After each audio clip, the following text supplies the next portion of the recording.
to Reforged and to another look ahead to the upcoming update for the game, and this is going to be another custom map slash scenario that was made and given to me by the Womb Raider, so it's good to see that he's been very active in making new things for the next version of the game as well. And once again, this is another opportunity to see evil on the defense actually, which seems to have been a bit of a theme with a lot of these previews that I've been showing of late. The evil forces have been on the defense, I think, for the last 4 battles at this point, which is kind of a different dynamic to many of the siege battles we see where the forces of good are on the defense.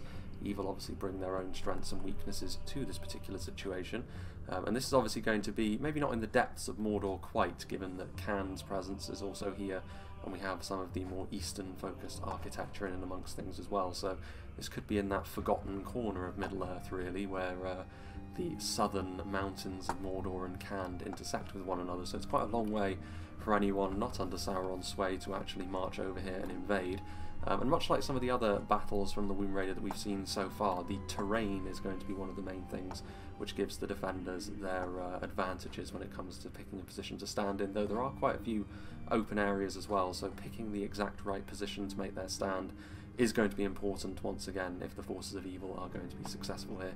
But it looks as though 2 Mordor and 2 Khandish armies are going to be digging in on the hillsides here, and a few of the more solid fortifications as we get further back into the map as well. But we shall go through, as we often do, the attackers first and foremost, starting off over here with the Warlord playing as the Hidden Valley of Imladris. Good to see them again. Obviously Imladris bring a lot of quality to the table, though when they're on the attack, as with most elves, some of their lighter, more entry-level units can suffer a little bit as a result of their lack of armour. And you can certainly see that the ballista crew here have a lack of armour. They're not really dressed for the occasion, but the ballistas themselves will of course be very, very useful if they can get into the right positions. And given the fact that there aren't a huge amount of solid fortifications and it's mostly a terrain-focused defence, it's exactly the sort of artillery piece which could be very, very useful, and it does limit where the defenders can make their stand. Well, at least it should. If the defenders pick the wrong place, after all, the ballista will have very easy shots at them. We have the upgraded Imladris Guardians, of course, elven quality, especially when it comes to their heavier units of line infantry, going to be able to quite easily outperform the equivalent Orcish and Khandish units that they're going to be facing off against, though numbers obviously will be a little bit on the lower side, and in a 4v4 like this, it's quite rare that we see the attackers maybe have a numbers disadvantage, but with the elven focus of the attack today, I think that is going to be the case. So it's going to have to be a careful approach, I think, by the attackers in spite of their significant quality advantages here, but we shall see. Swords of Rivendell as well with the armour upgrade. This is kind of what I was talking about. This is where the elven forces, when they're on the attack at the very least, can be in a little bit of trouble, though at the very least for Imladris' sake they do have the ability to upgrade their armour and make themselves a little bit sturdier in that regard. And of course in melee they will be pretty damn good against the equivalent, especially Orcish units, where their extra defense and their extra damage will really pay dividends against lower quality units like that. We have the Spears of Rivendell, who also have the new stance that, well, I say new stance, but the altered stance which has also been given to the likes of the Fountain Guard. Of course the Spears of Rivendell are not quite on that tier, but as far as a unit goes for their cost, I've always been a little bit harsh on them, but perhaps with the slight retooling of their stance that may improve or detract from their performances in this kind of battle, though as an offensive unit it should be to their benefit, perhaps. 3 units of them though, with armour upgrades all round. We have the Gwaith-Arthand, who have also been given a little bit of a touch-up in terms of their unit model. Their armour has been made a little bit more elaborate. Of course the Gwaith-Arthand are one of, if not the tankiest unit of spear bodyguard in the game. Obviously that elven melee defense and the huge armour values that Imladris have at their high end as well mean that their base defensive stats are the highest around, even more so than the likes of the dwarves. Though the Gwaith-Arthand, for their cost and for the type of unit that they are and the fact they're elves, they don't do damage maybe quite as quickly as you would expect, at least not in the last version of the game, and I would imagine that they are still a thoroughly defensively focused unit here as well. But at the centre of this army they will of course be a very tough nut to crack. We'll take some of the finest units that the defenders have to be able to do so. Noraturno Warriors represent, obviously, elven arrow damage is always going to be pretty damn good, and the Noraturno Warriors in melee offer a little bit more than the other lighter elven archers as well, which when you're on the attack and you want one last wave to go in and it's your archers, it does help if they have a little bit more about them in melee, and that is certainly the case with the Noraturno Warriors. The Elder Enway are very expensive and you can only tend to have one before the red limit gets introduced, They're not quite bodyguard tier units in their various classes, but they are as close as you can get really without having that distinction. The Eldarin Way Archers, of course, very good armor scores, very good damage, decent numbers as well in their units actually. 103 for a unit of this quality is not bad at all. The only thing they really lack, of course, is that second hit point. And the same is true of the Eldarin Way Swordmasters as well, a very fine unit of heavy swordsmen indeed. We have as well some more bodyguard units, the Gwaithir Myrdain, who have also been given a touch-up. We saw them recently when they attacked Rudau's capital, a dual-wielding, armor-piercing unit, so really this change means that they have better melee defense than they used to, and of course that armor-piercing is going to be very useful, especially against the upper echelon of Mordor's army, and then the God Helym as well, of course, with their Silverthorn arrows. No armor upgrade today, but sword and board in melee as well, so all around a very good unit indeed to have, good at potentially disrupting those defensive formations as well.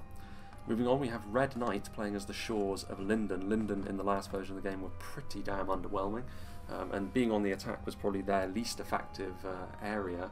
We shall see how they do here. I still think their lower armor scores are going to trouble them a little bit in this kind of environment, but that's not something you can lay at the Noldorin's feet here. The Noldorin Blade Master, of course, a bodyguard heavy swordsman, very, very effective at what they do, and they'll be able to carve through a lot of the lower quality units the defenders will have, and obviously the Noldorin Guard as well represents a heavy unit of infantry, slightly more expensive than the Imladris Guardians they used to be. They're kind of very similar in what they will offer you, however, and obviously the armour score is a very useful thing for Lindon to be able to lean upon, considering the rest of their army can't. We have the Lindar Mariners. Obviously javelins are something which Lindon never really struggled with, and that's going to be one of the main benefits to them being a part of this joint Elven assault today, and those javelins will be pretty good at peeling away any solid front lines that the Orcs and Khand lay on for them. Mithlond Marines have less ammunition, but they're also better in melee and are designed to be that kind of hybrid unit, very similar to the likes of the Seafarers of Nindamos and the Corsair Blackguards from the various Númenórean factions.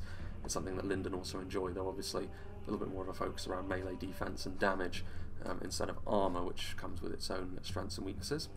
Lindar Bowmen have got some spears on their back, relatively light archers, but again, Elven arrow damage, is that going to be the key here? We shall see. The Wardens of Elos Tyrian as well, obviously Rangers, it looks like a couple of units of them. Base damage as well is going to be very, very useful at hunting down still those high-end bodyguard units, which is going to be especially poignant, I think, when we're talking about trying to wear down Mordor's defensive lines, but we'll see. Harland Infantry represent a basic unit of infantry as well, kind of similar to the Swords of Rivendell we've already seen, though of course, as with most things Lindon, their armour score is a little bit of a problem, but we'll see how they perform in this kind of situation now.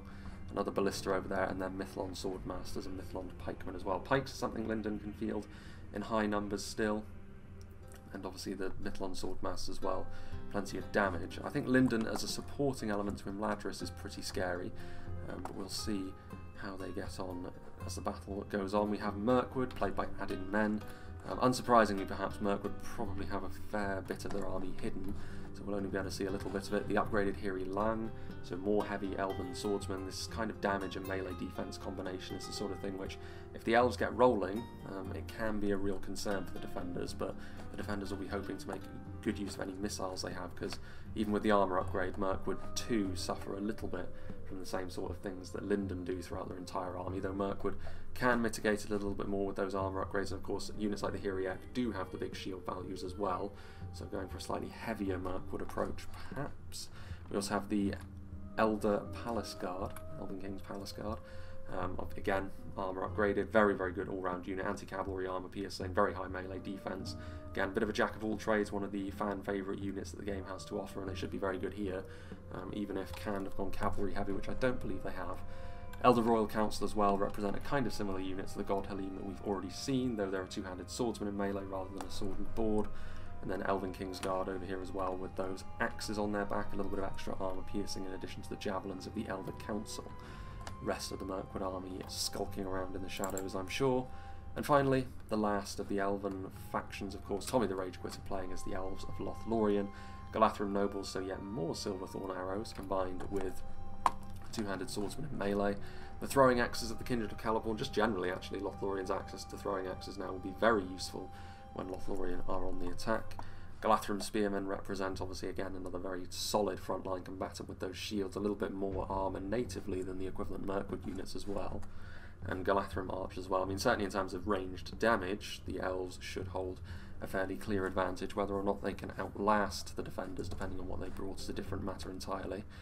A couple of units of standard Lorien archers, same weaknesses as the lighter archers that we've seen from Lindon, probably the Cairn Amroth Rangers in this gap. Galathrim Axemen, of course, more throwing axes combined with being a solid unit of line infantry, and then some Lorien Spearmen, Lorien Bladesmen, and some Galathrim Warriors at the end with more armour piercing, which is always going to be useful. The rank and file, of course, that lighter armour could still be a problem. Now then, onwards to the defenders as we make our way back through the terrain, starting off with the map creator himself in the Wound Raider playing as one of the Candish armies on the defence today. Variag Bowman, so in terms of skirmishing, equivalency and, you know, cost effectiveness, may not be too daunted by facing the elves. They do have the tools to do so in this regard. It's not the sort of thing you can hang your hat on entirely, of course, because that damage is still going to be a potential sticking point. But stuff like the Variag Bowman, with those bucklers, with that armour, can still make the elves' lives just that little bit more uncomfortable. And Variag Warriors as well offer the cheapest solution, I think, for Cairn to at least try and contest frontline engagements with a bit of melee defense. The armor upgrade will help them in that regard as well, but ultimately they are still fairly thoroughly outclassed, of course, by the equivalent elven units. There are some horse archers in here as well, the Chieftain's Vanguard. Tanky indeed for horse archer units, and it does give them that little bit of manoeuvrability, of course. And the elves don't seem to have brought cavalry of their own unless Mirkwood have got some hidden. So we'll see. Maybe a little bit of mobility is exactly what the Doctor ordered. Nurad Footman, of course, the armour piercing doesn't go completely to waste, especially on this side of the battlefield against Imladris, but the problem is the base damage and the melee defense of these units. It's not really ideally suited for facing the elves. It's more so useful for facing some of the Western Kingdoms of men and the dwarves, so it could be the sort of thing which Lindon will be licking their lips at. Nomadic Marauders for a bit of javelin action as well. Brotherhood of the Bow, so plenty of horse archers here for Cairn, which is good to see because it is meant to be one of the main strengths of their faction after all, and with the rebalancing of the game, hopefully we'll see a little bit more of that. We've got the Nurad Halberdiers in and amongst things as well, plenty of Brotherhood units. Kind of difficult to tell with them all in a blob like this, but given they're on the defence, you kind of know what's going to be coming. We also have the Nurad Stormguard, of course, another very strong unit of polearms which are holding their weapon a little bit more aggressively, very similar to stuff like the Fountain Guard and the Lothlorien Honour Guard as they are now. Definitely the most dangerous Candish infantry unit, and pretty much the only one that can go toe-to-toe with the upper echelon of elven units. Making our way over to one of the first Mordor armies, commanded by Portaleno. Olag High, we know how dangerous trolls can be in this version of the game, and they're going to be something which even the elves are going to be worried about here, but the elves also, with all of that damage they have in the two-handed units of infantry, probably better suited than most for dealing with these monsters. We also have some Uruk infantry, of course. Numbers going to be one of the main things that the defenders can bring to bear here, which is not typical. But Uruk infantry, of course, individually will struggle mightily against any of the four elven factions. They're just going to be here to hold the line, and other units are going to have to do much of the heavy lifting. Orc javelins can certainly do so. Obviously, for a cheap unit like this, they are capable of punching well above their weight in terms of cost efficiency. We also have defending artillery. We do have some ballistae on the attack though, so the troll catapult's going to have to be pretty careful.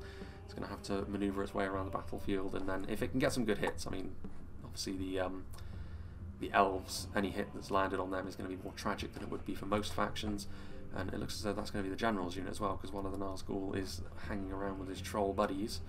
Temple Executioners, another unit which can go toe-to-toe with the best of what the elves have to offer, especially with the armour upgrade as they have here. Again, Mordor's highest quality units can rumble with the elves, but obviously it's very expensive. Orc javelins, have some Uruk halberds as well. I mean, not a huge amount of polearms on display from the attackers today. It's only really Lindon that have brought any of them, so the halberdiers could be incredibly useful, though of course the elven arrows may have something to say about that. Not a huge amount of archer action going on from Mordor here from what we can see. Uruk infantry, and then near to this Sauron statue in the middle lane of the battle, Morgul Chosen backing up Uruk infantry. Morgul Chosen represent, of course, a bit more of a solid block of armour for the elves to mulch their way through, but they will be able to do so. Morgul Chosen don't have the damage values to be able to hang in that kind of company. More fodder, well actually just the first unit of fodder that we've seen, a couple of more units of Uruk infantry and halberds backed up by more Morgul Chosen. Pretty good terrain over here though for Mordor, and they do have the direct support perhaps of Medexa playing as a Khand. Nomadic Marauders, we've got Nurad Windblades, which is fairly interesting, so Khand have dipped into their cavalry, fairly expensive cav, so they're going to need to make good use of it, otherwise it's a lot of money down the drain, and you can't really afford to get off to a poor start against the elves. Momentum is very important when you're dealing with smaller, high-quality armies like this. Brotherhood of the Spear represent a very good defensive unit of infantry, big shields as well, so they will be able to resist the elven arrow fire better than most. Nurad Stormguard, Nurad Footman, unsurprisingly, plenty of Variag Bowmen in here as well, with the armour upgrade, which is going to make them just that little bit more effective at trading back and forth with the elves. Brotherhood of the Shadows are hidden in there, plenty of halberds as well, so more of a polearm presence for the defenders, and they are going to need to rely on that sort of thing to equalise that quality gap that does exist, but it's going to be challenging for the elves because there's only so much they're going to be able to do against so many polearms, especially from Canned here. Lots of those G-style halberds that perhaps if you've played Total War 3 Kingdoms you'll be very familiar with. And finally we have Hidden playing as the final Mordor army. He has brought the Nazgul. The Nazgul of course can be brutally effective if you use them in the right way, embed them in a large blob of your own units, and slowly but surely they can rack up an incredible kill count. I do like the update to their unit models as well, especially the more slender swords that they now have. We have Uruk Infantry, unsurprisingly. Again, we have some Morgul chosen. More Uruk Infantry, plenty of Uruk Infantry, of course, trying to make use of the superior numbers that Mordor can bring to bear. More Olag High, of course, for that spike of damage that they can offer. Orc Fodder, Uruk Halberds, obviously the officer units being accompanied by a single troll drummer makes them stand out quite a bit now. Orc Javelins, plenty of Orc Javelins, in fact, with more fodder and more Morgul chosen. I like the numbers that Mordor have brought here, but it is going to bring a greater emphasis on where they choose to make their stand, because if they choose poorly, their numbers will slowly but surely dwindle. Uruk Infantry, I mean, Melkor's Abominations here, obviously previously Melkor's chosen, the Caragor Riders, another cavalry unit, so more of an emphasis on cavalry here for the defenders. If they can use them wisely, it's exactly the sort of thing which can grant them the all-important momentum in a fight like this, and then some upgraded Temple Executioners here at the back. So I will make a little cut as the elves start to manoeuvre and make their way forwards. I can't imagine it'll be too long before things get underway, however, in this network of canyons and ruins that the defenders are having to occupy here. So yes, I shall rejoin when the battle is about to get underway.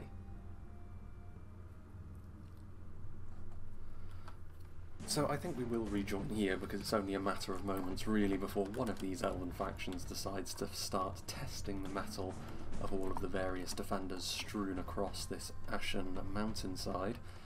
And it is rather interesting here because Mordor, I think, are the only faction who aren't... we do have a little bit of damage going on here, a little bit of trading back and forth between Lindon and Canned over here. This is exactly the sort of thing that the nomadic archers are going to be good at. But as I was about to say, I think Mordor are the ones who perhaps fit their situation most neatly. I mean, some of the elven factions are better on the attack than others. It's not as if none of them can really do it, but I do think that they're at their best in this regard when they're supporting perhaps a human faction, so that their numbers can be offset a little bit. Imladris, for example, do have the armour, but the lack of numbers is still something of a concern for them. And Canned, of course, while they do have some varied strengths, and indeed their pretty good infantry has always been the cause of discussion, purely because obviously their infantry is not so weak for a cavalry-focused faction as you might expect. Mirkwood's Silencers here, the assassin class unit, but generally speaking they are rather similar to Rune in the sense that what really makes their infantry quite effective is the arm piercing. When you take that away from them, yes, they do still have a fairly survivable nature to them, especially with the big shields that their line infantry tends to have, but their ability to deal damage, especially to certain elven factions on the field, is going to be very limited, and Mirkwood, perhaps chief among them, because the combination of strengths that Mirkwood have mean that Canned are really going to have to depend on stuff like their halberdiers, I think, but Mirkwood's missiles already coming in here, although I have to say, Brotherhood of the Bow, despite taking some fairly direct hits, so far are not getting dumpstered. Meanwhile in the middle lane, Gwaithie Arthand, the ones moving forward. Portaleno won't be baited into any sort of early engagement against Imladris, and indeed it is a daunting prospect. But Mordor, the combination of quality and numbers, like I said, does lend them pretty well to this kind of warfare, I think.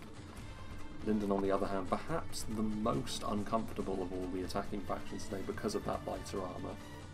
Yes, they have been improved in a few ways now, so they should be a little bit more favourable to play as, but in this sort of situation against Canned, you don't want to be taking too many losses like this. Heading up the hill, meanwhile, again, hidden, the other Mordor army, also not going to be baited into an early engagement against Tommy's Lothlorien army either.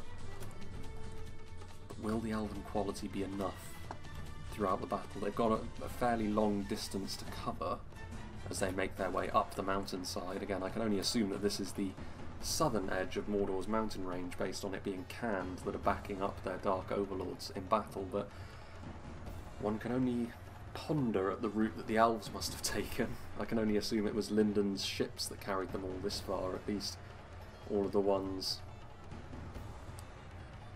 well, the high elven ones I suppose. Again, it's not really worth dwelling on too much orc fodder moving down the hill, but I would suggest that if you're going to bother to engage like this, you should probably commit a unit to support them, because Lorien spearmen, relatively lightweight, but of course this is actually the kind of engagement where the Lorien spearmen will be very much at home.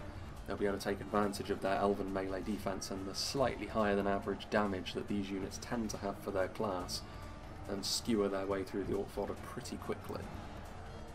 Whereas with a little bit of support you can try and punish the elves for that lighter nature that they have, at least on the entry level units of Lorien. Bathroom spearmen just in behind. We've got the poison projectiles of the Lorien archers as well, and indeed trying to pick their targets wisely. The Nurad Stormguard will withstand a fair amount of this damage to start with, of course. Shields on their back, the best armour that the VARIAGS are capable of crafting. But over time, of course, that elven damage will make a big difference. And further down the hill we've got Lindon moving in. I mean, this is a more open area that Medexa's having to try and deal with. I mean, a combination of the Harland Infantry and the Lindar Mariners and the Brotherhood of the Spear are a very, very good unit. Again, more defensive in nature, but this may help them as they attempt to tangle with the highly skillful Lindon warriors. With a little bit of support coming in from the archers on the hillside, however, this is exactly the sort of situation that Lindon have never been good in. So we shall have to wait and see. Meanwhile, way over on the other side of the battlefield again, we've got Mirkwood. Again, Woodland Realm Patrol moving forward. We're still seeing the cavalry being utilised, or attempted to be utilised by the Womb Raider.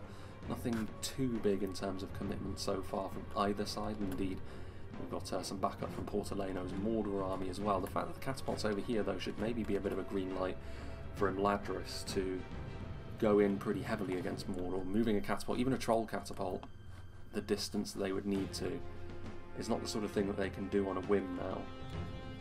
And Imladris have moved forward to engage with this front line. Spears of Rivendell moving to back up the equivalent swords, and at the centre of this line are the Gwaith Arthan, so Imladris are intent on going nowhere once this engagement has started.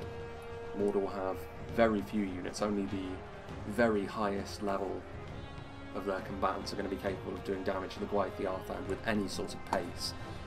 The Morgul Chosen won't be able to do that. I mean, to be fair, the Olag High may be one of the better kinds of units that you can commit against them. The Gwaith Arthan will be able to withstand the trolls better than most, but they're not really going to have the damage dealing capabilities in return, which is what is the true counter to trolls. I don't know if these Spears of Rivendell still have a bit of armour piercing. If they do, that will help. Though, of course, it will be the Gwaith Mirdain, formerly the Smiths of Eregion, which are by far Imladris' best answer to the trolls, and indeed here they come. So the Warlord sending forward both of their bodyguard units, and indeed the Gwaith Mirdain in general are going to be fantastic against most of the scarier things that Mordor have to offer.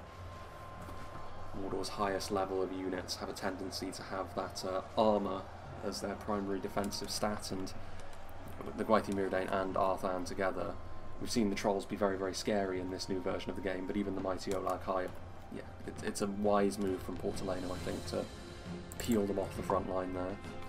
Meanwhile, the Nomadic Archers canned, still fighting and doing very well actually still against Lindon. I mean, considering the open nature of this area, considering the readily available missile units and support, it shouldn't be too much of a surprise that Lindon are maybe struggling in an area where they are traditionally weak. And indeed, while Lindon have had some changes applied to them, it's by design that they're weak in these areas, so it shouldn't be too surprising that so far Canned will be fairly pleased with the performance of their range support at the very least. But it is in these instances as well where we can see Lindon will dish out a bit of a beating on stuff like the Neurad Footmen. The Neurad Footmen simply cannot do damage in return, really, to Lindon. They don't have the melee damage, the armour piercing is not very useful, and the melee defence of the equivalent Lindon unit is far higher. So it's here where Lindon can start making things up. Melkor's Abominations bumping into the back of their own men, so the charge won't really connect with the Harlindon infantry. But with a little bit more room, I mean, this is one of the areas on the field where cavalry is a bit more likely to be useful. The Murad Windblades are moving in, but Lindar Mariners and Galathram Spearmen over here, both with fairly substantial anti-cavalry bonuses, and that wasn't the best of charges by the Windblades, but I can see what Medex is trying to do. It's good to see that Lothlorien are over here in support of their allies as well.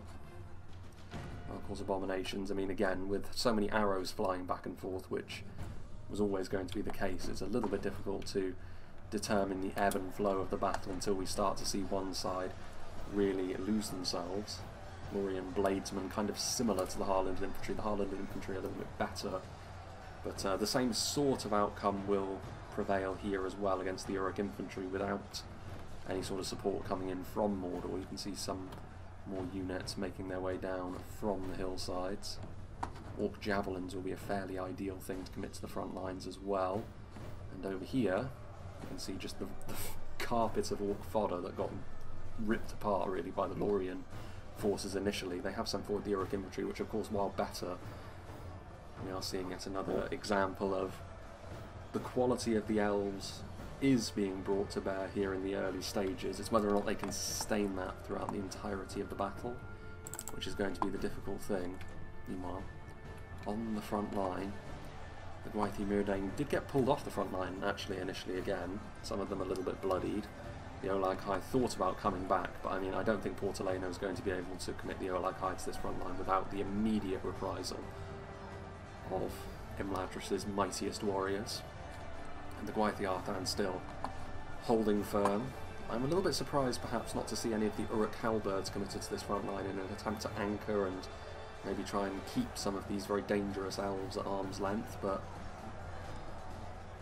in that same vein, I don't know if they would even get to the front line before getting heavily depleted by supporting elven archers. And there is also the small matter of that ballista over there, which is another reason why Portaleno probably doesn't want to bring his catapult back over here and will instead persist on utilising it against Mirkwood, who have also moved forward, seeing a very similar story across the entire battlefield now. Only with Mirkwood and Imladris, they seem to have committed more of their heavy hitters early.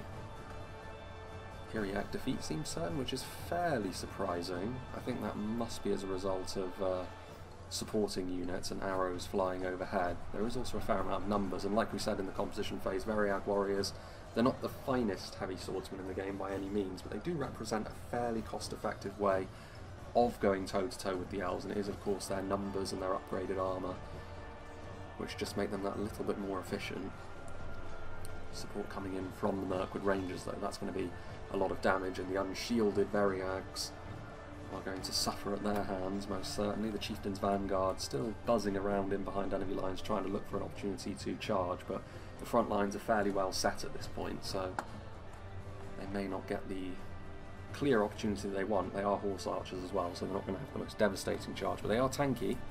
That was always their thing, woodland round patrolling behind enemy lines, preventing the Candish archers from lending the support which has been so important to the defenders so far, making it a little bit more difficult. And Brotherhood of the Shadows as well, meanwhile over here the Hiriak maybe not performing to the standard that I was expecting them to early here according to the tooltips, but they will still get the better of Nurad footmen in the long run, even if the armour piercing will be slightly more useful over here than it's proven to be against Lindon so far, especially with that upgraded armour. The discrepancy in terms of stats is still pretty enormous.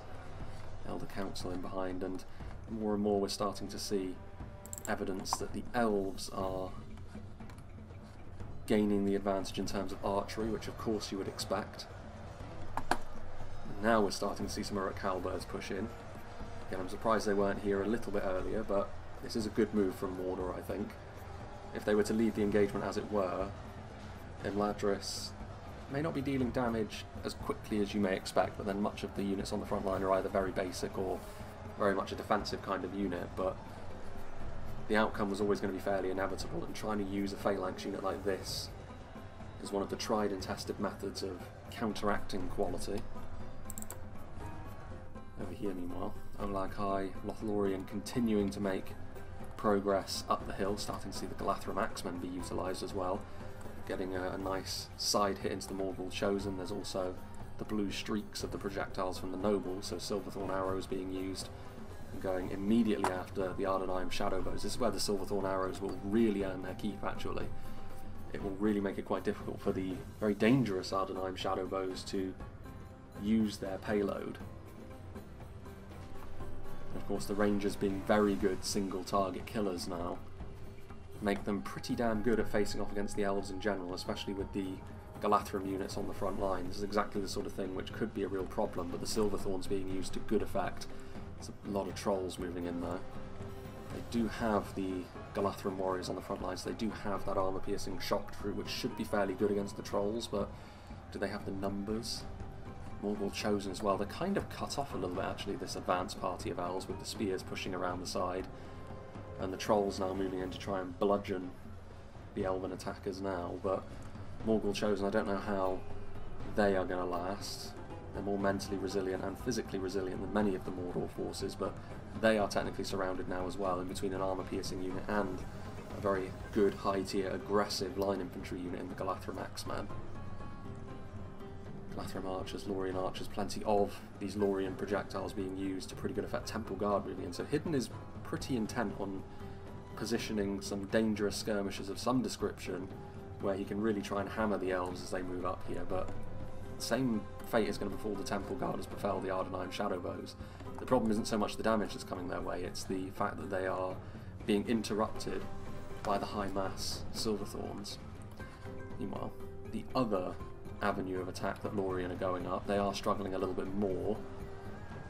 Some Candish support for the Mordor front line over here seems to be doing the trick for now, and of course the elven manpower count was always something to bear in mind.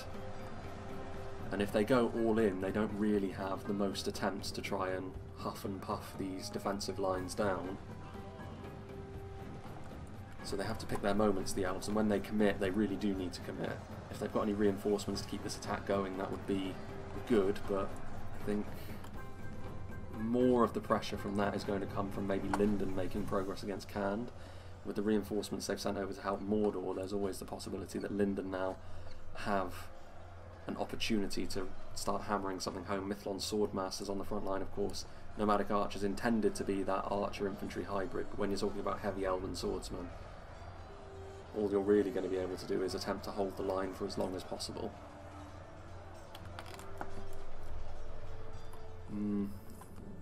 Mithlond Marines moving forwards as well.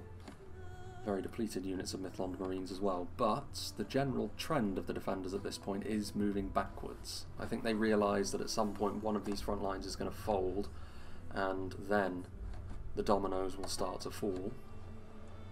Although, way over here, I have to say Mirkwood have not made the most progress, but then Mirkwood have only sent forward a portion of their army as well. Elder Council have moved forward, don't need to retreat quite so much over here. Indeed, there's not actually a huge amount of the map they can retreat to. There is a nice little pathway that they could move back to if they wanted to retreat all the way to the top left corner with their allies, but that's a long way to travel, and those transitional phases do tend to be where the attackers can hammer home some really nice damage. Downhill charge there from the Chieftain's Vanguard. But again, it's heavy elven spears. As tanky as the Chieftain's Vanguard are, they don't really want to be rubbing shoulders with elven spears for any extended length of time. Meanwhile, in the shadow of Sauron's statue, it's a pretty long range there from the Ardenheim Shadowbows, and we mentioned earlier on the Shadowbows that were being bullied a bit by Lothlorien. Single target killers they are, makes them very good against the elves generally, and Imladris on the receiving end of them here, and unlike Lothlorien, they don't really have the ability to stop the Shadowbows from doing what they're doing at the moment, and the Gwythi Arthand, over time, have been laid low. I think their quality at the centre of this line was still very necessary, but still, Spears of Rivendell now waving off. What are they going to do in response? That's a good amount of range. I mean, the terrain is doing a lot of the heavy lifting there, of course, but Ardenheim Shadowbows have got a good native range on them anyway, so I don't think there's going to be any way for Imladris to really navigate this canyon without taking some fairly hefty losses. And of course, hefty losses is not the sort of thing that the elves will enjoy at all. Lindon, I don't think Lindon are going to be moving through the middle section of the map to link up with Imladris either. I think we are going to be seeing them split off 2 and 2. I mean, Lindon and Lothlorien have already been supporting one another a bit, and it does make sense if Imladris and Mirkwood will do the same. Noldoringard getting a charge there from the Windblades. Immediately the Windblades take a volley from the Mithlon Marines, probably a second volley as well. This may be the end of the Mirag Windblades. A little bit of a frame drop there. That's a rare enough thing these days. Noldoringard as well. Not surprising to see the Windblades break though. They're the only Candish unit that are left down here. This is now certified Lindon territory, and indeed Lothlorien were struggling a little bit in here, but I think that the other engagements going the Elves' way meant that the defenders couldn't continue to commit to that fight, and so in the end Lothlorien have also done pretty well out of that fight as well. I think it's this engagement over here though where Lothlorien, they may have had to commit a little bit more, but Trolls have fallen in the defence of this area over here. High tier archers have been again bullied by those Silverthorns, and higher end infantry as well, like Mordor Chosen, have also fallen. So this is all good news for the Elves as they continue to try and push further forwards. It will be a more unified front by the Mordor and Candish armies on this side of the settlement now though. And where do they want to make their stand? Stone formation at the back. I mean, I guess this almost dark iron citadel at the back is probably the final stand, the intended final stand. It's some of the highest terrain on the map and there's only one way in and out. You could try and use the bridges as well, of course. Bridges, to navigate them is a real pain, though this may also work against the defenders, as Medexa may be finding out right about now, as his units start to blob up at the entryway to the bridge. Although they do have time, a fair amount of time before the Elves are upon them once more, I think. The Elves can't afford to get too far ahead of themselves, and unified movements that are in sync are going to be very, very important for them, more so than they usually are, even for the attackers, simply because they don't have the margin for error that other factions have with regards to their numbers that they have at their disposal. Still the Chieftain's Vanguard healthy though. Plenty of those halberds. Still got the Troll Catapult as well, which may have used a volley or two, but not while we were watching. Ardenheim Shadowbows as well. Fairly complicated terrain in the rear reaches of the map here. Imladris have a fair distance to travel, although those archers that were going to be a problem on the advance up the valley have now retreated back to where the others are as well. Looking at the way the ground is set here, as much as I said the Elves do need to be careful, I do still think that if they were to move fairly fast, I think more so Lindon and Lothlorien over on this side, they could do a real number on Hidden's army over here and the Variags that Medexa has also got on this side, because at the moment the defenders are split between the two sides of the map, and that won't last forever though. You can see that the rest of Medexa's army is already on the way across the bridges, so it's just a case of how much risk the Elves want to take. Catherine Spearmen on the way forwards. So the Kindred of Celeborn, I don't know if they've used up any of their ammunition supply yet or not, but they may very well now be the highest tier axemen or throwing axemen that the game has to offer. There weren't really any bodyguard tier throwing axemen in the previous version of the game, I don't think. Shield Maidens aren't really a bodyguard tier unit. Rudauer's high-end stuff was javelins, so was Harads. I don't know. Top of my head, I think that may be true. Imladris now, though, with the freedom to move forward, they need to make sure that some of their stronger units are also on the way, and attacking artillery. It's always going to be worth keeping an eye on as the defenders. Ballista is the sort of thing which, more often than not, it's not actually the damage it does, but it's the positions that it denies the defenders from being able to take up. Like, taking up a nice position on a hill like this is basically not viable now because the Ballista will have very clear shots at you. So you have to make sure that you pick your ground correctly. And even on a fairly big map like this, where you have a good amount of variety in the positions you can take up,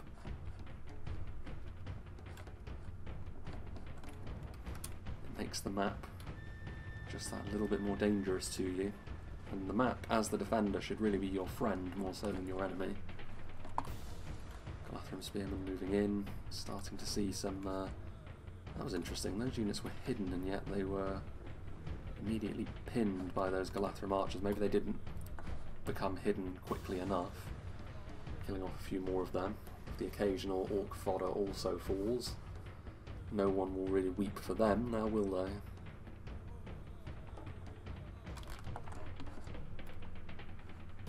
Oh, like High bloodied.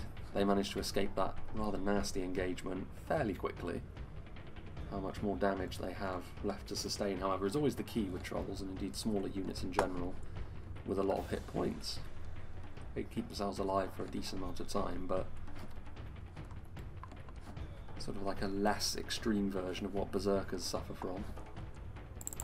Meanwhile, Imladris continuing to make their move forward. They're also going to get some support, it seems, from Lindon moving up through the middle. So Lindon trying to split their attention, so more of the attackers will be heading up this way, all of Mirkwood and Imladris, and then a section of the Lindon army. 2.5 rather than 1.5 over on the other side. But maybe they think, well, there's only a bit of Medex's army over here. This is where probably the lion's share of the defenders now are, which is a little bit of a weird defensive position, I suppose. They could try and make this area up here, this little narrow corridor, of their final stand, but I don't know of the merits of such an idea. Mirkwood not too eager to move forward too quickly, but the rest of their army has revealed itself, of course. Here Lang Palace Guard, more of the aggressive Mirkwood units still alive. Does mean that perhaps they're a little bit less resilient now, considering it was the Hiriak and more of their spear-focused units and many of their more basic numerous archers that we used in the first volley, so that's a little bit more conservative, maybe a little bit more dependable when it comes to trying to sustain an attack for a long time, but if you do want to try and sweep the enemy from the field quickly, Mirkwood do have the correct kind of units left to be able to do that. No warriors on the way up, I don't know how much ammunition they necessarily have left. Ready to test Mordor's mettle once again. The large citadel on the skyline as well. It is still over here though, where Lothlorien continue to be the ones to try and force the issue. Again, the Ardenheim Shadowbow is trying to move forward. Among the Rangers, I believe it's still the case that they are the most heavily armoured, but again, they are still not as designed for skirmishing with other archers as heavy archers are, and of course even with the heavy armour, elven projectiles do that a little bit more damage anyway, so it's kind of like breaking even. I don't know what the maths on that would be, but it's going to be, it's almost like the calm before the storm here. A battle of two halves, as this is going to be, and indeed we are more or less at the halfway point as we speak. 2-3 Mithlon Marines, I mean, if that one guy can utilise all of his ammunition, that wouldn't be a bad thing at all. Lothlorien archers being committed forward. I mean, the Lothlorien archers, very lightweight, and I mean, while they can defend themselves, the most basic elven archers, really, it's more a case of melee defense, not really designed to be a makeshift infantry unit like the heavier Galathrem archers are, but it is only orc fodder that they're up against, so they will probably be okay. Javelins reloading up on this hillside. Again, another depleted unit of javelins, but the longer they can stay alive, the more damage they're likely to be able to do. Olag High would squash Lothlorien archers beneath them, of course. Still a few Galathrem warriors in there, not enough to be able to deal with the trolls if they move in, and I worry that the reinforcements that are capable of dealing with the trolls are a little bit far away. If they're willing to commit those trolls, Mordor, this might be a bit of a failed endeavour by Lothlorien. Their initial attacks went quite well, but this would be a fairly dicey way to begin the second phase of the battle in earnest. A few arrows hitting the Orc Javelins as well. And this is where the elves will suffer a little bit under the huge blows of those Olag High. Oh.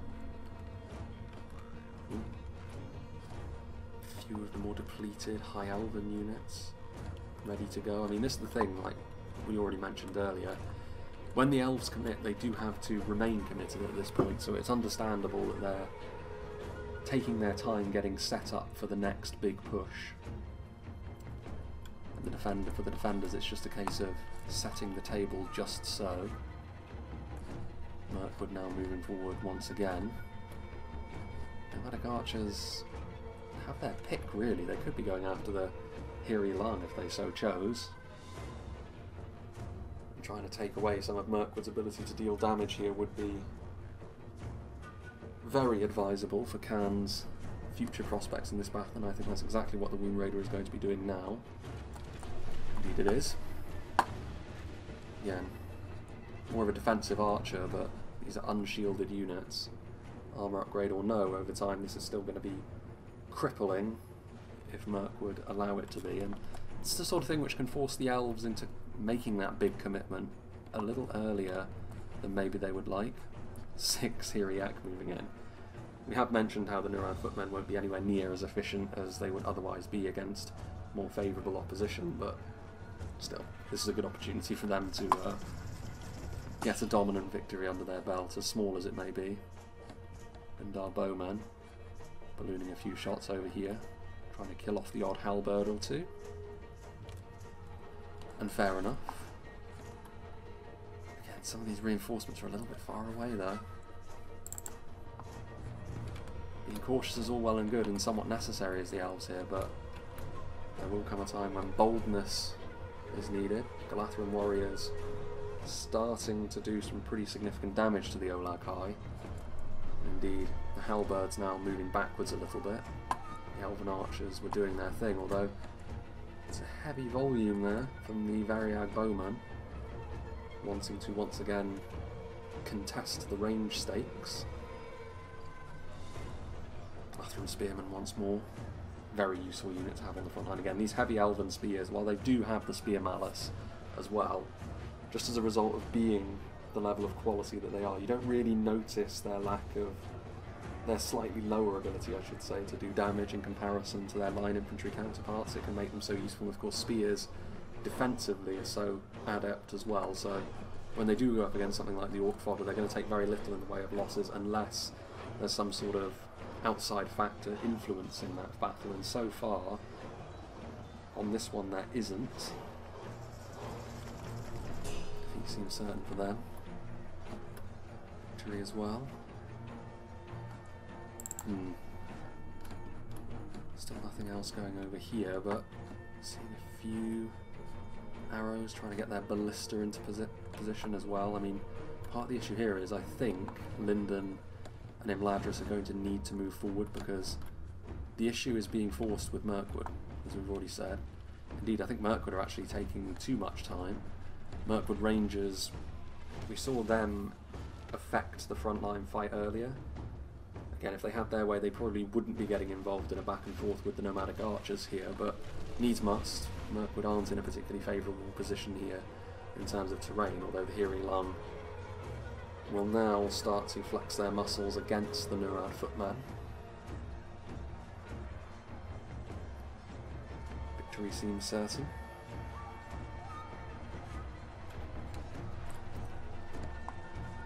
Moving those halberds in though is a good way to stop this momentum, and it'll be through sheer numbers that they're able to do that as well.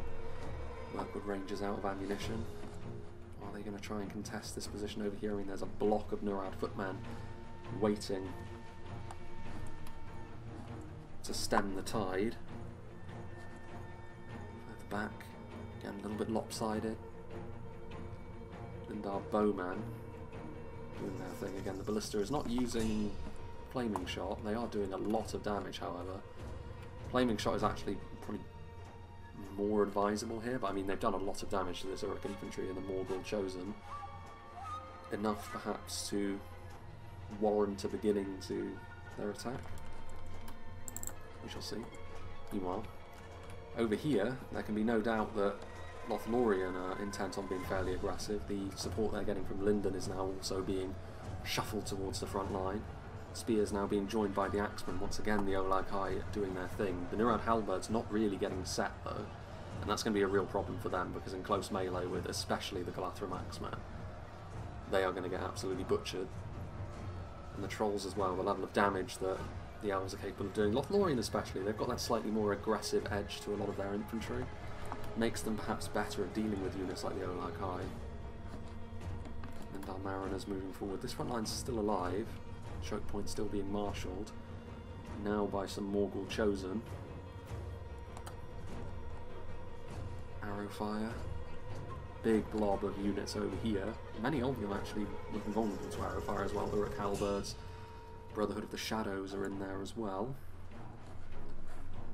Variag Bowmen continuing to try and pour pain down upon the attackers, but the angle is not quite as favourable as it was, and they've just run out of ammunition as well.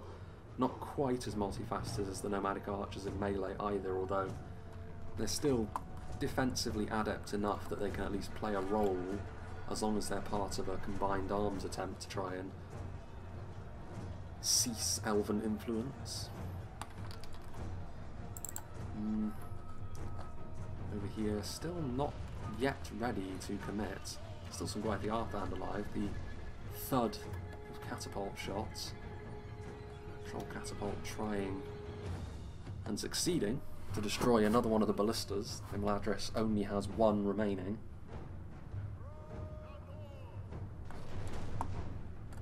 And the angle is such though that the other one is fairly safe.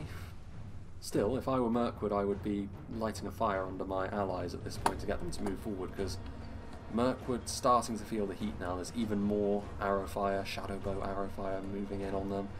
Stuff like the Nurad Stormguard and no pushovers in melee, so again you're going to be feeling the heat, even in an aspect of the battle that you would hope to be dominating in. Elven King's Guard taking a lot of damage, Brotherhood of the Bow partially responsible for that, Mirkwood silencers, and ultimately it's an example of where the elves' lack of numbers is going to start to bite them, unless they get some support from their allies. And I think we are starting to see that now, sort of Rivendell starting to move forward, and I mean the amount of infantry that Mordor can commit to this position, they do have some extra help from Khand should they need it as well, so they are prepared enough, but are we going to see the elven quality reign supreme once more? Victory seems certain initially. The slightly depleted Uruk infantry as a result of their treatment at the hands of that attacking artillery. Should be a fairly simple endeavour to brush them aside. Still some Lindar bowmen in support. They still have that other artillery piece as well. And they still have more units. I mean, is there some support forthcoming from this direction? Not really. No Imladris support directly. There's still the Silverthorn arrows of the Elder Royal Council, more Hiri Lang. It is worth saying as well that we did catch a flash of them. The Palace Guard are on the front line over here, but you can see they're already very depleted, and the Ardenheim Shadow Bows are undoubtedly largely to blame for that. And then you've got all of the pole arms on the front line as well, which is making life more difficult for them. I mean, the Palace Guard are a superior unit to the Nurad Storm Guard, but still, it is the closest thing Khand can provide to a worthy opponent, and given the shape of the engagement is not all that favourable for Mirkwood. Sending forward more. They can sustain this assault for a little while longer, Mirkwood, but not indefinitely. Attacking archers. Olag High moving in as well. I mean, that's a concern. None of these Imladris units are especially damage orientated, at least not to the extent that you'd want them to be against trolls. But we'll see. It's been over here thus far where I think the elves will be feeling a little bit more confident about things. No more Silverthorns for Lothlorien, however, but the Glathrim Nobles are still an incredibly valuable unit in melee. I think they are still actually Lothlorien's best aggressive infantry, as well as being, well now, undoubtedly their best archer now that Kindred of Caliborn are a throwing axe unit. Mithlon Marines, Lindon Mariners breaking. You see the Noldorin Guard, I mean, a little bit depleted. Surprised that they're wavering, although they are a little bit all over the place. The unit is very stretched, and Brotherhood of the Shadows is still a very accomplished unit. So when the, again, something which has cropped up a little bit more so in the second phase of the battle is the shape of the battle. And so far I think the defenders have had the better of that. Managed to pick their ground well, although once again a retreat. I think they've definitely been decisive, the defenders. They know when they want to move backwards, and with Lindon forces arriving on the front line, I mean, I think they see if they're going to hold on to this position, they would need to go all in on it, and even then, there's no guarantees. If they move back and continue to buy time for the defenders on the other side to maybe continue to do well against Mirkwood, relatively across the field, they should have a net gain. Come the end of the battle, they'll be hoping that the elves fall away completely. Already stacking up in front of the citadel. VARIAG Bowman, also in a good position. Still have a fair few numerous infantry units over here. I mean, this has been a pretty horrid engagement for Mirkwood to have to try and contest. The fact that they're still standing and still putting up a fight is pretty impressive, but ultimately I think they will be the first army on the field to fall in their entirety. Stormguard coming back for another bite. Mirkwood surely don't have that much. That Chieftain's Vanguard getting in behind enemy lines as well. Elder Royal Council, the easiest thing to kill off in melee. Each swing of those Elven Curve Blades a problem. But it is a sign of the times when, as the defenders, you can get your cavalry in and amongst the attackers, and there's not really much they can do to stop you. The gaps have already been found. Very colourful unit, the Chieftain's Vanguard. Are Imladris and Lindon able to make something happen over here? I mean, there's definitely a step up in the intent from Imladris. The upgraded Imladris Guardians making their way to the front now, although they are taking pretty much point-blank fire from the Brotherhood of Shadows. Noratuno warriors on the way forwards. I mean, Mordor, as much as Imladris are making some good progress here, Mordor do have the ability potentially to surround what Imladris have over here. Noratuno warriors also trying to do their thing from afar. Temple Executioners is a scary thing even for Imladris to have to fight, especially when the situation is not necessarily the best for the attackers over here. Again, things could turn around pretty quickly. It could be that the reliance on rank and file units eventually does allow the elves to start really ripping through them. There goes a Mordor general as well. Mordor's higher end units may not flee, but again, the basic Uruks are certainly not shy of a good rout. There's a lot of Neuron Halberds. It's actually quite surprising that that's the first general to fall. I suppose the Mirkwood one is in the Royal Council, which is a little bit further back. The Imladris one has probably seen close combat. I think he's in the Whitey Meerdane, wherever they may be now. Again, those Imladris Guardians, they've bitten off a little bit more than they can chew. I think they're in and amongst assassins, halberds. I mean, yes, the catapult crew trolls are the weakest of the trolls, but still, each hit from them is going to be pretty hard.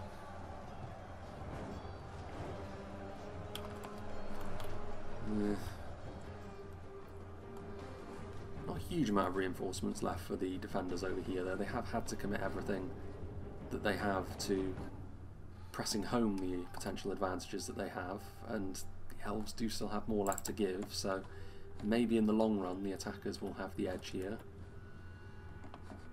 The next defensive line set up. I think this is the only way in and out. Karen Amroth Rangers trying to do their thing, going after nomadic marauders. Fairly cheap unit of javelins, that. Fairly expensive unit of rangers, but I suppose at this point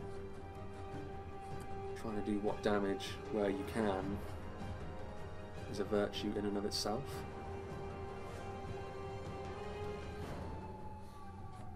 I mean, they have a decent amount of force left over here. Those nomadic marauders are probably one of the best things to be trying to deal with Mithlond pikemen come the end of the game as well. Lindon have a javelin too, Wardens of Alastirian. Noldorin Blademaster's still alive and still at full strength. And the Lothlorien bodyguards are here as well. I mean, again, numbers in relatively short supply, but that is to be expected where the elves are concerned. Nomadic marauders over here being committed to melee. I mean, they are a pretty weak melee combatant, all things considered, but just trying to flood forward with numbers here, and we are seeing the makings of a grandstand finish here, I think. It's a little bit early maybe to be making that prediction, but still, as much as the numbers were pretty favourable to the attackers for quite a while in this fight, what they're having to send forward to try and get the job done now is not the best, and stuff like Hiri Lang will rip and tear their way through nomadic marauders. The nomad halberds have been an important facet of the defence over here. There can be little doubt of that.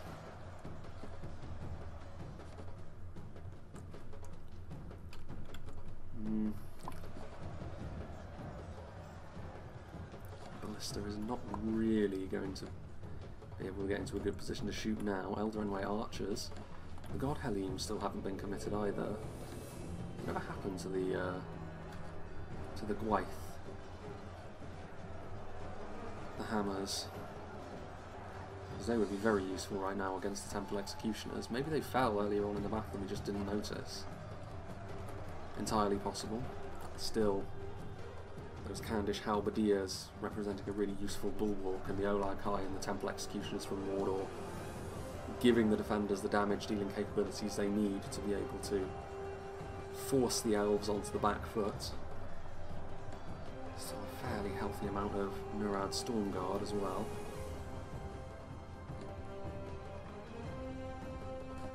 Eldarinway archers definitely making it their priority to try and whittle the Stormguard down. Surely Mirkwood. Variag warriors on the way across over here now. Brotherhood of the Shadows going directly after the Elder Royal Council. I mean, in all fairness, the cavalry has been cut down to size by the Royal Council, but I think it's more a matter of time that they do fall. I mean, the Brotherhood of the Shadows, one of the better units Camp have for facing an Elven bodyguard one-to-one, with a bit of support at their backs as well. That may be enough to finally lay Thranduil's council low.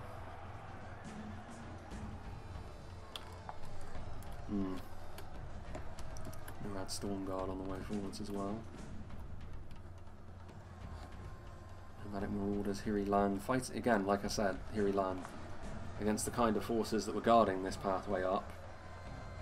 They had the look of dominating this fight, and that has proven to be the case.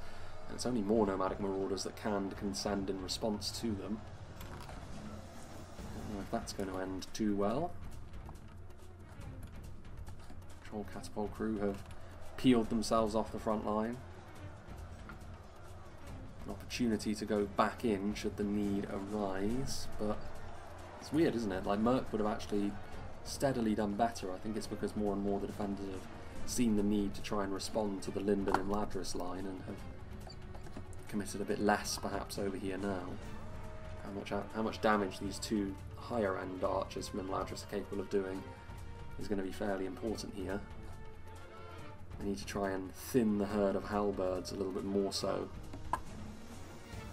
than they currently stand at, and the Olag High also represent a very real threat. Well, over here, more consistent gains from the attackers have been made over on this side of the field, but the same token, the numbers situation is pretty much the same everywhere. The Lindon artillery managing to rout 84 Variag warriors. There goes Thranduil, the Mirkwood general falls. One general apiece now for both sides has fallen. One Melkor abomination remains. Sending themselves forward. This is actually a fairly bold move given that that ballista is ripping their way through this front line, causing a lot of routing. Nomadic Marauders, however, have got a good angle. They've managed to do some very good damage to the Lothlorien nobles as well. The Wards of Lothlorien and a ballista. Kindred of Celeborn, still the Noldorin Blade Masters. There's a lot to be scared of for the defenders over here. But if they can continue to do damage at that pace with those javelins, maybe not all is lost. As soon as I say that, of course, the Lothlorien general falls. Now, I do still think the defenders are looking stronger as we go into the final 10k frames, but it's not all is not lost for the attackers yet. Their quality can still see them over the line. Point blank hits from the Silverthorns as well. Bad day at the office for the Variag Bowmen.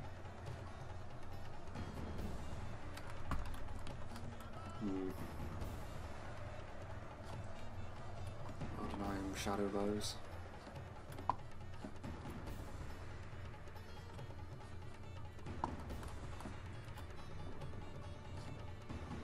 Mirkwood finally dealt with. To be fair, there's not an awful lot left over here. In a bad situation, I don't think Adinman did too poorly out of that. It's always going to be a little bit difficult when you're forced into an engagement that doesn't suit the army that you have. Has to be a joint endeavour. Unfortunately for the attackers over here, I feel as though Khand and Mordor have organised themselves well. A combination of quality and numbers with the right position chosen has definitely been a big difference maker. These Temple Executioners have also shown themselves to be very, very strong in melee as well. Eldarenway Archers, victory is a distinct possibility, amazingly enough. Cavalry getting in behind enemy lines, although the Ballista Crew is an anti-cavalry unit, so I don't know if the Chieftain's Vanguard will be remaining after that. The God Halim, of course, are a bodyguard archer as well, so they will be very capable of holding their own in melee. Sword and Shield bodyguard though, so maybe not the pace of damage in melee that would be required in a situation like this.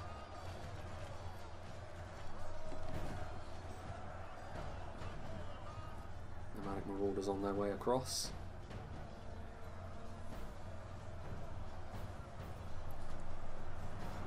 Further back, Myriad Stormguard on their way over. That's the kind of unit that could really break the back of what Imladris have left. I don't know what they're doing. They're going after the Olag High, but maybe that's correct. Trying to kill off the Olag High before they can have their way with the Ballista Crew. 50 Ballista Crew remaining. Damage being sustained by the Olag High as well, thanks to the God Halim. Is that going to be enough? I think it's going to be rather academic, really, because Portaleno is intent on sending the Morgul Chosen down here to be the next ones to interrupt the Ballista's attempts to fire into the crowd. I mean, we did see on the other side of the field the Ballista do quite well with routing, speaking of which. Over here, the position of the engagement hasn't changed. Noldorin Blade Masters on the front line. Kindred of Celeborn as well, so really ratcheting up the pressure on this defensive position over here. Will it be enough? More javelins? Orc javelins this time. Basic javelins from both Khand and Mordor being key. Temple Guard will be very important here as well. They've got a pretty good shot into the position where the Noldorin Blade Masters and the Kindred are, and that is undoubtedly what Hidden will be trying to shoot. Still got a unit of Storm Guard over here which are healthy. A spare unit of Halberds, another unit of Temple Executioners. It's a lot of quality. And it's a lot of equivalent quality as well as the problem for the elves. If it were just the high quality units facing off against one another, it would be a little bit more of an unknown, but as it is, the defenders still have a few of their rank and file around to act in a supporting role. Having said that, over here the Wardens of Lothlorien and the Rangers and the Ballista mean that the attackers could still very easily make something happen on this front line.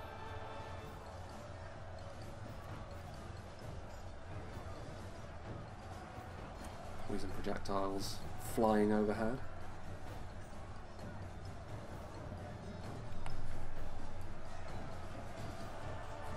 whatever they can scrape together are also being sent into the fray now.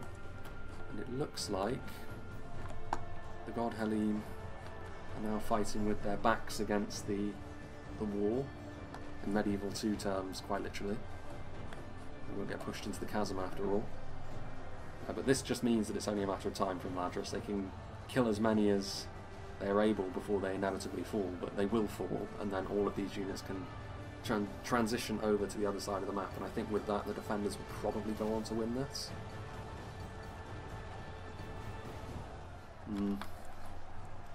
All chosen. And a dependable unit once more. They won't have gotten many kills in a battle like this, but their ability as a line holder has once again been very much appreciated by Mordor. Of all the defending units, the ones that have impressed me the most, though, I don't know really, in terms of an individual performer, I don't think there was anything too stand out. I mean, the Temple Executioners have done well over here, but it's an engagement that the defenders always seem to have had the better of. Defending archers, Ardenheim shadow bows in particular, were very useful at doing a lot of damage very quickly to Mirkwood. From an attacking perspective, I think just the general level of quality has been good, as you would expect, but Temple Executioners over here have struggled a little bit more. The Lothlorien Blade Masters proving to be far more of a worthy challenge for the Hidden's Executioners as opposed to Portolanos on the other side, who, yes, they're going up against God Helene now, but for most of the fight they've been fighting a unit at least 1 tier below them on the totem pole.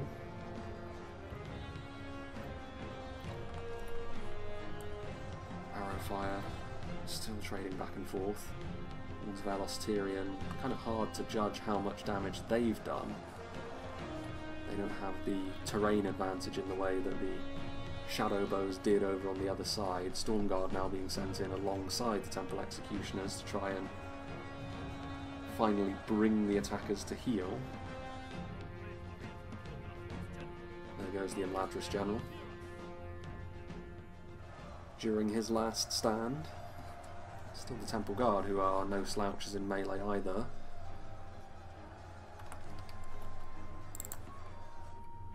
Ballista Crew, still, the Zolag High took a lot of Silverthorn projectiles, and the Ballista Crew themselves are clearly not the most resilient unit, so this one Olag High may very well end up being victorious overall, especially with a bit of support from the Cav. Every little helps. Temple Executioners admittedly are not really taking much damage at the hands of the God Helene because they're at the back of the engagement. The Red Halberds have been a very impressive unit for the defenders as well. Again, it's not really the armour piercing that's the important thing, it's the phalanx formation. The elves, other than Lindon, and even then it wasn't really in huge numbers, didn't really bring pikes. There goes the Carnage General on the other side, and the Dex are losing his. That may be significant. I think all of these reinforcements though, and again, they may be depleted, but they've got bodyguard units over here as well. There is a unit skulking around here. Is it the Chieftain's Vanguard? I don't know. There's probably only one rider of that remaining if it is. And I suppose it's good to see the Rangers giving the defenders a taste of their own medicine. Whether it will be enough to actually make an impact overall, I have my doubts.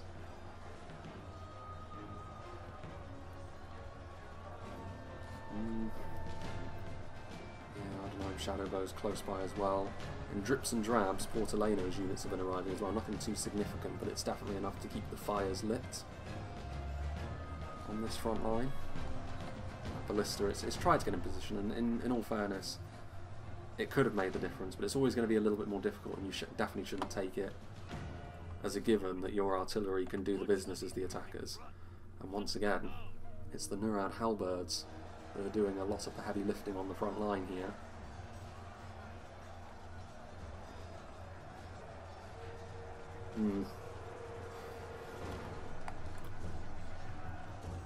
Still 37 Kindred of Caliborn, 33 Lothlorien Blade Masters.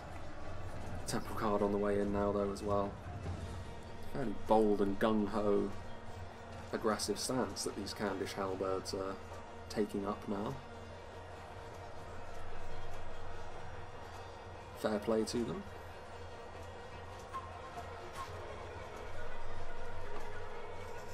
Rangers and melee as well, still with that two-handed blade, which I think is still unique as far as a ranger unit goes. Still the Wardens of Lothlorien doing nothing. Yeah, it is the Chieftain's Vanguard from the Womb Raider, just interrupting the Wardens as much as possible. In the end, having a look at the discrepancy, only 2% the defenders ahead by. Bit of routing involved in that as well, but not too much actually.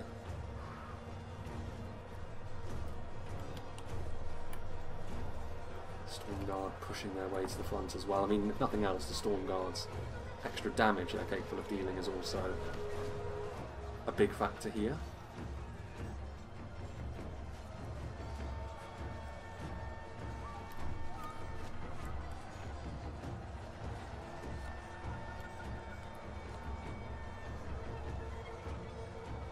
Temple Executioners.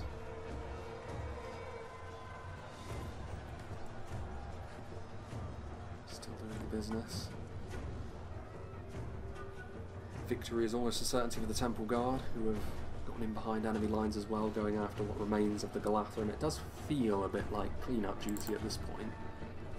And now the victorious army from the other side also trying to hot-foot it over there to support their allies. I think with this, as soon as these guys arrive, it will be all over.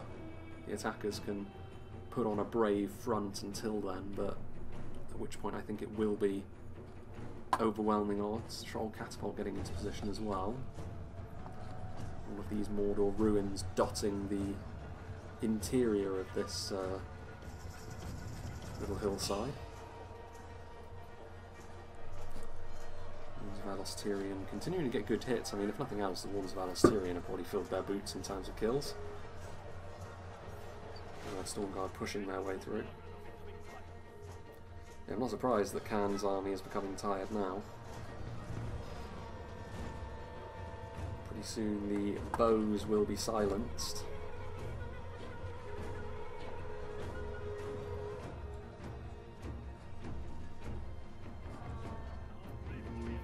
And the Lindon general falls. So that's all of the attacking generals now gone. Of course the elves less likely to rout, so the defenders will need to finish them off the old-fashioned way, as it were. The Storm Guard attempting to do that. I suppose that ballista in the background will also do its thing.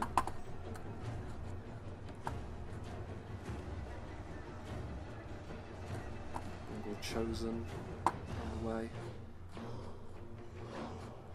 Troll Catapult crew is still fairly numerous as well. The Shadows. They've been fairly active as well. I'm kind of surprised that any of them are still left. I mean, Assassins, when it comes to dealing with arrow fire, are not the best. Temple Executioners still trying to finish off what remains of the elves over here. Backed up into a corner are a few of the Kindred and the Blade Masters. Tough cookies. More and more of the forces from the other side of the field now making their way over here as well. Still 2%, so they're not surrendering that that particular distinction. Wardens of Lothlorien, of course, a dual-wielding ranger will help keep them alive just that little bit longer. And Storm Guard, I mean, numbers-wise, they're actually struggling a bit here, which can be an issue for polearm units, though they wield it a little bit more aggressively. So they're not going to be fully reliant on any sort of formation, which is a good thing, because I don't think they have the Phalanx formation. I think that was a bit of friendly fire, actually, wasn't it? Hitting their own Variag bowmen, and as a result, they rout. That's a bit unfortunate.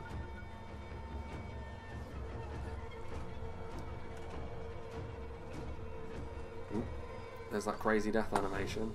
This assassin has been able to assassinate another warden. And indeed, it's because the wardens are trying to completely ignore him and continue to shoot. Ah, the Mordor general. One of the Nazgul. And he dies instantly.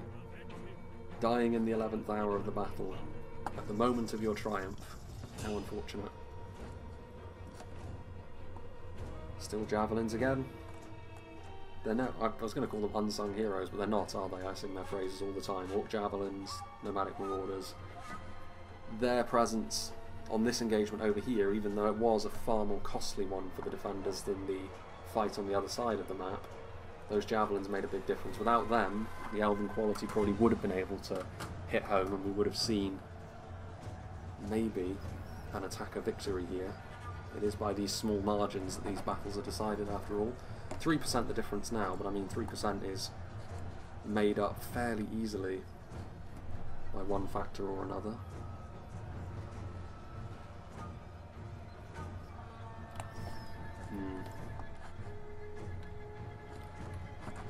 Lightning overhead. This is going to be it. They've come a long way, the elves, to be defeated. Narrowly though it may be. Oof. Interesting to see that the vast majority, in fact I think all of the projectiles we've seen today have not been the flaming shot. Everyone has been using standard shot on their artillery. Maybe the ones of Lothlorien, the last elves left standing on the field.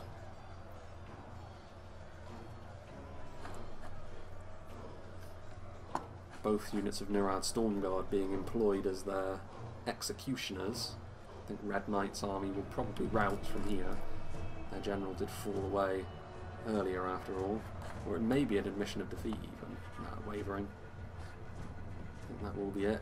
Wavering as well, Morgul chosen, so yeah, it's going to be more or less a chain rout at about the same sort of time. And there they are. And there we have it. Good victory that, for the defenders. And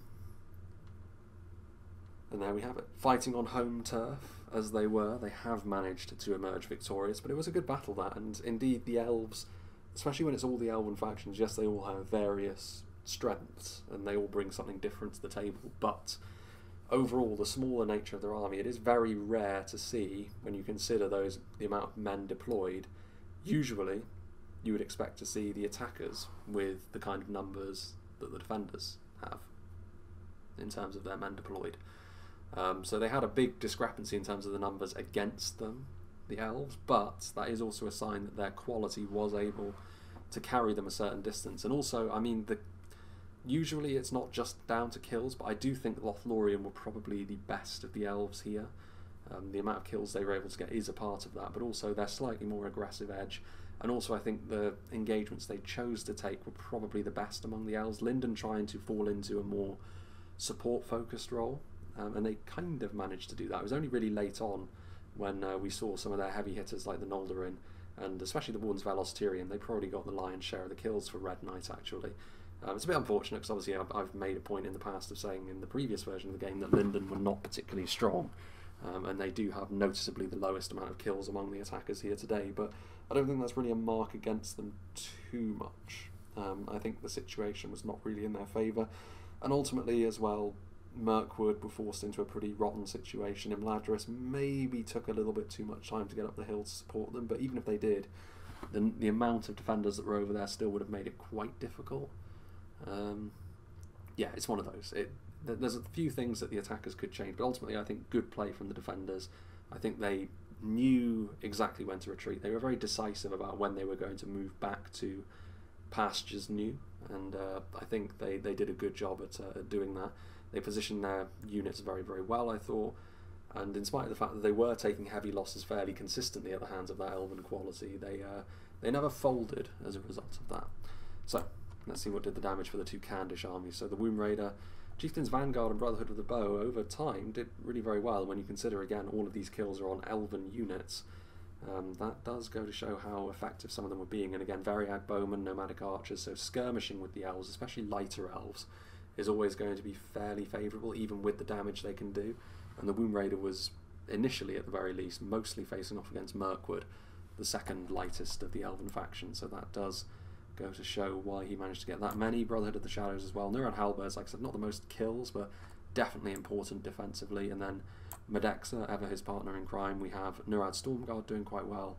Variag Bowmen and Nomadic Archers once again, so you can see that that skirmishing was fairly cost effective for the defenders, and that will have made a difference as well.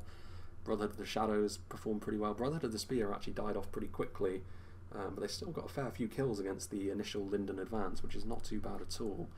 And again, basic infantry, some of them doing quite well actually, 126. Windblades early on, managed to get quite a lot of kills, and again, this is a sign, we didn't see all of it, but this is a sign maybe of the losses that Lindon were taking very early at the hands of Cand, and not great for them. But yeah, big thank you to the Womb Raider for creating this map and hosting this game and allowing me to show it. I believe I've got 2 more replays from the Womb Raider as well on custom maps. I think one is a human defence against the Orcs, so it'll be the first time actually that we see the Forces of Good on the defence for quite a while.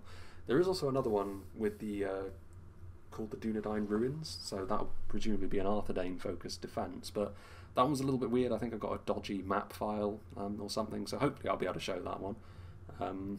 But yeah, those are probably going to be the next 2 that we see, and of course, like I said, it's an evolving situation. If I get more replays on the new patch, obviously I will rejig the schedule to best display that. But yeah, anyway, what will be will be. Big thank you to the Womb Raider once again and all the players. I hope you enjoyed this, and I hope you'll join me for whatever is next.